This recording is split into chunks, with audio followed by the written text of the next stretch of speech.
আসসালামু আলাইকুম। জি বলেন। আপনি জানেন বাংলাদেশে আদমশুমারি শুরু হয়েছে, তো আপনার পরিবারের সদস্য সংখ্যা কয়জন সেটা আমরা গণনা করতে এসেছি। জি বলেন। জি, আপনার নামটা? দিনমজুর। না, মানে আপনার পেশা না, আপনার নাম। আমার নামই দিনমজুর। আপনি কি বিবাহিত? জি।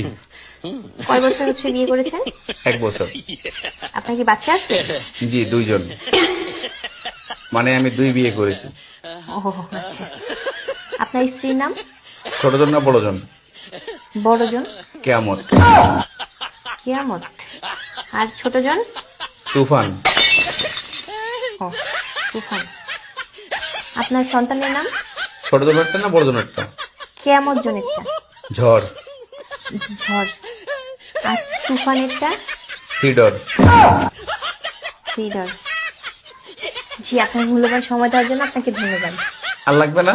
না না না, আর কিছু লাগবে না। আর কিছু লাগলে নিয়ে যান। না না, তাহলে ভিতরে সেটা চা খেয়ে যান। এখানে বেশি সমস্যা আছে। না না না, আর কিছুই লাগবে না। আপনাকে অসংখ্য ধন্যবাদ। ভালো।